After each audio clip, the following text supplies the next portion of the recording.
Hello and welcome to another episode. What is this, episode 6? Something like that, 5 or 6 or 7 of White Boys in Motion. You know, today we're running out of ideas. So, we are going to talk about our favorite hunting stories, whether embarrassing or cool or just anything you really got to say about hunting over our, 18 years of us, being a living, breathing monster buck killing people that we try to be. So, you guys got anything to say? I think we should just get right into it. Oh yeah. I guess I can start it off. Good deal. Let's hear it. Talk about the luxury of hunting the Knife River Ranch. I don't know what you're talking Blue about. Honor. I don't know what you're talking about. All youth season for my youth buck, couldn't find anything I liked. That old Adam Warner gives me a phone call. My pa Old Yeah. Blue Honor's dad. calls up Mr. C. Steph. Want to come shoot a deer? Who's gonna turn that down? You know it's a nice deer if it's on the Knife River Ranch. Well, thing was like damn pet. Been watching it all season. It lived in the alfalfa field. Yep. My dad would drive up to every morning and drink his morning coffee, Yep. and kind of over his fields, overlooking some hills and stuff. Yep. And yeah, it's our pet. Named him Jimmy. Yeah, so we drive down to the house. Adam's like, all right, I'll show you where we're gonna go. So we get up there, we drive up there. Alan had a deer tag in the hired hand, so then Adam drove us up there, showed us, told us to sit there for like an hour. And then they left to look for Alan's deer. Not even 2 minutes before shooting light.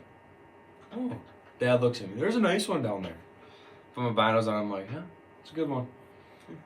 Soon as shooting light came, that deer was shot. I was. No, I just shot. How many shots, Coy? Be honest. First shot dropped him. Because Then it we was a drive down. spine shot. Oh, We drive boy. down there. Hey, the spine, you'll knock him down with the spine. Drive down there. Still breathing. I'm like, alright, well, whatever. Shoot him again. Shot him center of the body. Right where you're supposed to. Wouldn't die. I'm like, well, whatever. Everyone knows you go for the neck on the put down shot. Well, I was going to shoulder mount him. So I didn't want to shoot him in the neck. Okay. See, what I would do is slit their throat. But if you're I gonna can't shoulder mount. shoulder mounting. So that's the problem. That's fair. So then Adam's digging around in his pickup, finds old Reese Wander's 22. Walk up there, put 2 through him. In the head. No. That's shootable. I'm shoulder mounting him, you idiot. Shot him right there. But me being an idiot, I didn't angle the gun like straight down. I kind of put it at an angle to get behind the front shoulder. So I shot. It went through the heart and still went through the neck. So it was kind of an idiot moment in my time, but it was 22, so it was fine. But by the time we got that deer shot and gutted, I could have made it back at the end of the first period of class. Oh, But thank God Dad was a trooper and did not make me. yeah. No, that was a good day. Yeah, and then hour later, here comes Alan. Yeah, and the best part about that, me and Corey are the same age, and I had my youth tag that year. His buck was bigger than mine. By like, what, 3 inches? Yeah. Yeah, that was And I shot mine like third day youth season. I think it was a Monday night. Shot him, and that was a cool deer. That's kind of a story. Yeah, nice deer. Story of its own. Yeah, he was younger. Now that I look at him, I thought he was a monster when I shot him. It was my first. I mean, It was my first buck. But looking back at him, he was young. He had a lot of potential. He was a cool deer though, but I liked him. I'm happy with him. It is what it is. now he's I went to old. did He's my old. own European mount, And that kind of messed up. and I completely shattered the skull. But That's that all- alright, though. that all That's alright. merely details. It'll buff. That's character. And Kayla, you got a little hunting story for us? Now, I'm trying to dig one up here, and I can't think of one without making me look like a complete dumbass. Oh, that's okay. That's Oh, so all. while you think I got one. Oh, I got one locked in where I look like an absolute idiot. Well, Oh, you go right ahead. I'll go right ahead here. Mm. We're hunting south the old Beulah territory here. Mm. And it's youth season, and we're coming down to some of the last days, and got my youth buck tag, and I see 2 deer go behind a tree. One's a nice big old mule deer, like would have shoulder mounted it. One was a 3x3. I can see where this is I going. know this story. And they're eating, I don't know what type of tree it was, I don't remember, but they're eating something from this tree. So you could see their bodies and you could see their horns, but you couldn't see which one was which. So I'm like, and it's getting down to shooting light. I'm like, all right, I'm going to have to make a decision here. This is the second to last day. This is the biggest deer I've seen all of youth season. I pull the trigger, and here this one drops. And I look at my dad and I go, bleep. Yeah, little danger. little 3x3, and here this big old muley's just trotting away. Oh no. Yeah. Well, this one all me and C. Steph. Okay. We were doing a little yote hunting. Went out early one morning, stayed at my house, and well, we get up, make first stand in the dark almost. I mean, it was barely shooting light. Coy shoots, nice little dog, 223, and damn near gets away because 223s are junk. You might as well just throw them in the garbage. Anyways, long story short, we didn't have very much luck. Middle of the day, I'm like, let's go to this real juicy spot. You know, it's always pretty good. It's kind of a hike to get back in there. And for some reason, it was like a sleeting day, and I didn't have my 22-250, and my dad didn't want me to use his because it was nasty out. So I had my 270, and I was coyote hunting with it. And yeah, sure enough, we hike our happy butts all the way across this huge state land piece into this, and we're calling some juicy stuff. Mm-hmm. And turn on a little rabbit, cottontail. Sure enough, got us a double coming in. You know, and they're perfect. I couldn't be any more. It couldn't have been any more ideal. And okay, yeah, they're like within 100 yards. All right, shoot on 3. 1, 2, boom, click. Some dumbass, me, forgot to put a bullet in his gun. Well, believe it or not, coyotes don't die unless you shoot a bullet at them. Really? I thought they actually had heart attacks sometimes. Oh, no. This one ran away. Coy got his, hit him a little back or low or something. A little low And he was spinning in a circle. Well, at that point, you know, coyote would have died. He was heart shot or something stupid. Anyways, he was just spinning in a circle. Well, at that point, I was fired up because this coyote got away. The other one I shot at. And I mean, this was the perfect. Yeah, it was a perfect double. Yeah, no, finally I load my gun. This coyote's spinning in a circle. Well, I shoot him with that 270 at about 50 yards. And mind you, I'm sitting down the hill like 5 feet and a little to the left, so his muzzle, the end of his muzzle, was like 4 feet from my face. I tell you, my ears were ringing for the next day and a half. Yeah. So bad. Well, I shoot this coyote, and it literally looks like you threw a bucket of paint on the snow behind him. You could just see the splatter. We go to pick him up, and his offside shoulder about falls off. Something tells me you did not keep that one. Yeah, we drug him back, and I don't think we dumped him somewhere. Yeah, he wasn't even hardly worth keeping. Yeah. We were just thinking, oh yeah, we're gonna shoot so many coyotes today. We're gonna get a good old pile pick at the end of the day. Yeah. I think that was the only 2 we killed. Yeah, we got 2 in one day. Yeah. So. You got another one though? Let's talk about that old backcountry Knife River Ranch doe that I shot. Yeah. Oh my. Oh, we gotta like to do our on our ranch, throw our elk hunting stuff up and do a little cowboy camping and Yeah. Oh, Coy had what'd you have, a little muley doe tag? Muley doe tag. I'll let you go from there. So we get up in the morning, ride up, get on the ridge. Before we start, to shoot a mule deer doe on our place, we literally could step out our back door and shoot one. We were just trying to make this far more difficult than we had to. I mean, it was really fun. It was fun. Staying out there was pretty fun. Yeah. So we get back there, we see this group of deer. And I think they were coming off the neighbors. Yeah, they were coming up. Or they were down in the creek. They were by the neighbor, like along the fence. So I get set up, I don't know, what was it, 350? 350 yards. Mind you, this guy thinks he can shoot 1,000 yards with a 6.5 Creedmoor. Downhill. I don't think it wasn't that windy, I don't think. No, it wasn't windy. I mean, there was like probably a 5-mile breeze, but nothing like terrible.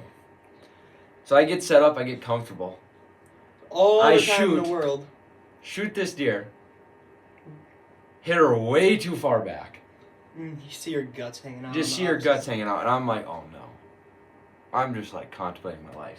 Mm-hmm. So then I dropped something. I can't remember what I dropped, so I went back to look for it, and Blue went to look for this deer. And anyways, yeah, I find her, and I'm like, hey, Coy, you want to come here? Yeah, well, finish her off, why don't you? Yeah. Mind you, now we have this gut shot mule deer doe.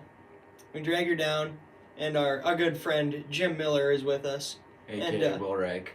Yeah, anyways, me and Jim look at each other, we're like, I think this guy knows what he's doing.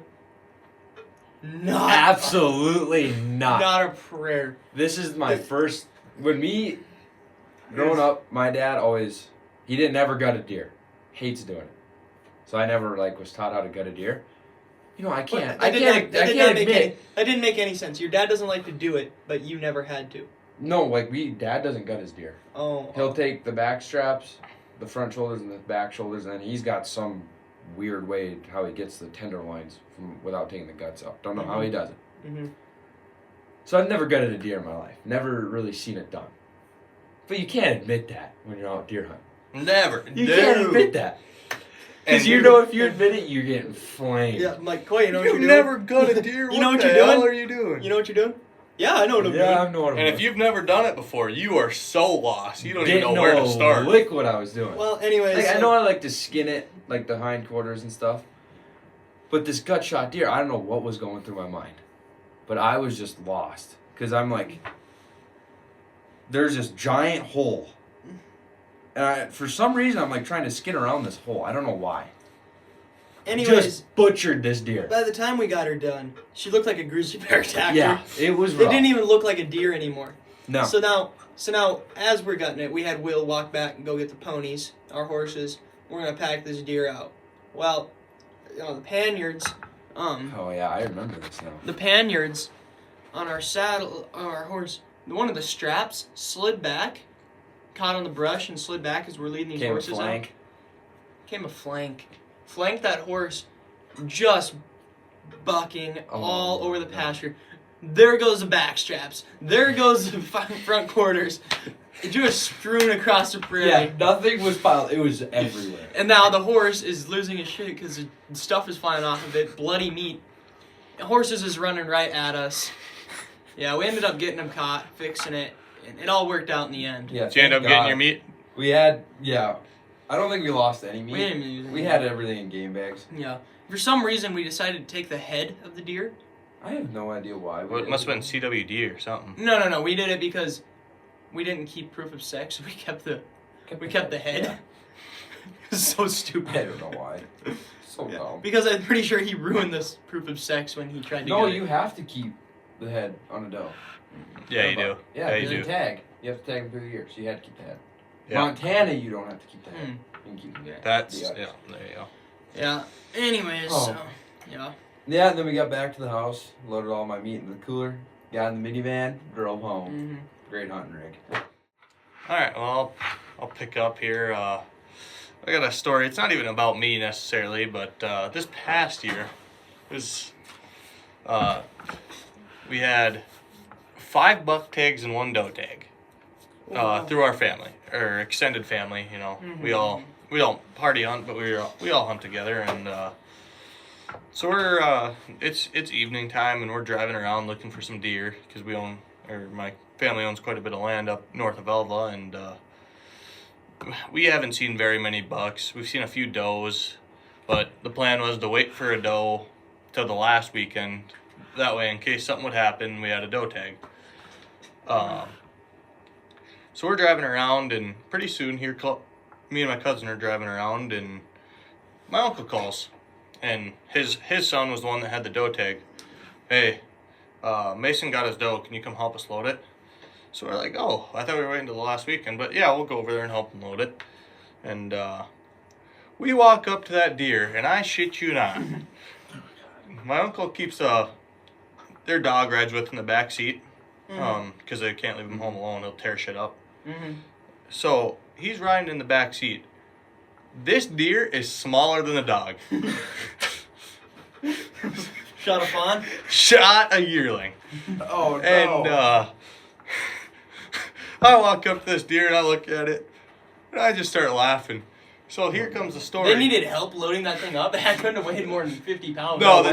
the joke was that it was so small that they wanted us to come and look at it. Oh, no. But the 2 does ran down into a creek, and the one came out. And when the doe is standing by itself, you can't judge how big it is. No. And the other one was down in the coulee yet, so you couldn't see her.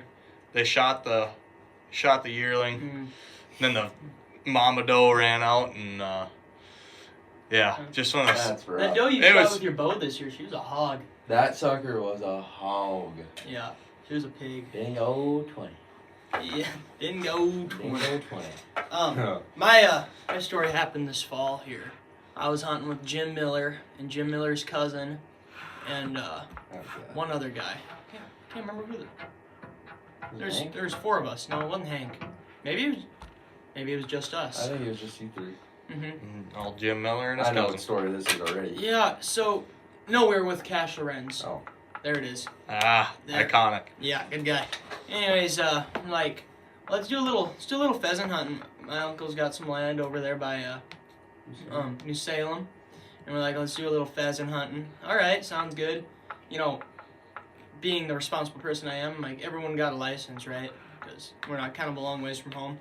Yep, we all got our license. Yeah, okay. Well, anyways, yep, shoot a couple birds and whatever. We're making our loop back to the pickup, eat a little sandwich.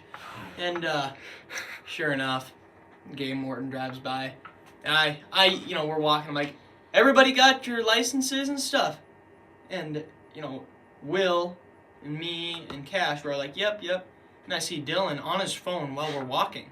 I'm like, girlfriend must be mad at him. Whatever, I'll leave him alone. He probably has his license. He told me he did earlier. Well, I get up to the road. Yep, here comes old Mr. Green Pants. What are you boys up to? Well, what does it look like we're up to? I mean, we're walking through a field with a bird dog with shotguns. What do you really think we're up to, man? Okay, well, we're pheasant hunting. Yeah, okay, well, I'm just kind of here to check some birds and, just check licenses. Okay, show them the birds we had. Told them we had a couple more that we set down because we didn't want to carry them in our pouches. And pretty soon, we're all showing them, pulling up the picture on our phone of our licenses. And Dylan, he really hasn't said much the entire time. And it's his turn, and can you look me up? I can't find my picture on my phone. Yeah, it looks him up. Does not have a license. Ooh. Not a prayer of having his pheasant license. No general game, huh? Oh no. Nope. No. So we're like, oh my goodness. Well, he didn't have his ID on him, so we walk back up to the pickup, and game warden pulls in, whatever, and I'm trying to make friends with the guy. I'm like, you want a sandwich? No, I don't want a sandwich from you guys. Exact words. I'm like, boy, he's not real happy with us. Okay, well, Dylan ends up getting a $300 ticket, but since he was nice about it, he got, I think it was down to $100. But yeah, so Dylan wasn't having very much fun the rest of the day because he was mad. He got his ticket, but Well, I think in Kansas they don't need a pheasant license. I don't know what it is, but I think it was just a poor excuse for just being ill prepared. Yeah, sounds Mhm. about right. Yeah, I got one more. If you guys are Yeah. I'm good. I'd say it, and this could be our last one if you guys are Yeah. good. Finish her up. From we were elk hunting this year, and we had not seen anything the first 2 days. I mean, we'd see him like way out on private, and finally one evening we're sitting there, and finally we see some cows start to like slowly, red at dark, feed into this public land. Okay, that we're hunting. I'm like, oh great. Okay, we're gonna get up here bright and early tomorrow morning, and there's just gonna be elk everywhere. So it'll be great. Yeah, sure enough, we get in there, and there's all sorts of elk. But the thing is, we had 3 tags, and I had my 270, and we weren't antler hunting. We were just hunting for some meat. And so my dad has a gun he can shoot easily out to 1,000 yards. And so me and Steve are going to ride around to the backside of this ridge and pop over the top and try and get a 200-yard shot versus a 1,000-yard shot. And my dad's going to be set up across the canyon with his rifle and might try and make a 1,000-yard shot after we shoot. Well, me and Steve ride the horses around, and pretty soon I see something in the trees up ahead of us. We're not even to the elk yet, not even near the elk. See something rustling in the trees. Sure enough, a spiked bull comes out. Bail off my horse, grab my gun. And I'm not going to shoot a spiked bull because it's illegal in Montana. But, yeah, I'm sitting down because there's one. There's usually more than one. Sure enough, here comes a group of cows 100 yards ahead of us. And I'm ready. And Steve's got his gun out. We're about to shoot 2 cows, no problem. And sure enough, come out. 100-yard shot should be pretty easy. No. Shoot. Absolutely spine shot her. Like none other. Like, couldn't have hit her more in the middle of the back. Well, Steve is holding on to this big horse of ours. He's real spooky, and he has like round reins that are looped around his arm. So when I shoot first, his horse pulls back and yanks him up, shoots his gun into the air, and now all these elk are taking off. And he's trying to get back up and get situated and can't find one in his scope. So we could have had 2 elk easily, but get up to my cow, and at about 50 yards, I put one through the back of the head. Yep. Just put it out of its misery. Yeah. Get up to it, and I feel so bad because I kind of shot and spooked Steve's horse, and he's like, "No, it's okay. I'm glad you did. I'm glad you did." Well, we heard my dad shoot, so we thought my dad would have got one. You would think for half an hour of us riding around that he would be able to get set up. No. He went and he took a dump in the pine trees, did a little Snapchat scrolling because he doesn't have Facebook or anything, watches the Snapchat spotlights, walks back to the horses, gets his saw out so we can saw off some trees to make a nice little shooting area. He said when we shot, he had only been sitting there for about 30 seconds. Didn't even have his gun dialed, and he missed. So I was the only one to get an elk. But I thought it was just like the craziest thing in the world. That sucks. Yeah. We won't even get started on elk hunting in Montana. Yeah. Maybe that Nah, next episode. That might not even make the that's- episode. That could be a whole episode in itself. Yeah. We'll see if we publish that. But I'm guessing the horse that spooked was that Chigga. Oh, yeah. Yep. Could have guessed that one. Oh, yeah. Oh, So, Chigga. anyways, if you guys are good, I'm good. I'm good. Yeah, that's Thank great. you for listening. Make sure to like and subscribe, and Share your favorite story. yeah, keep it in motion.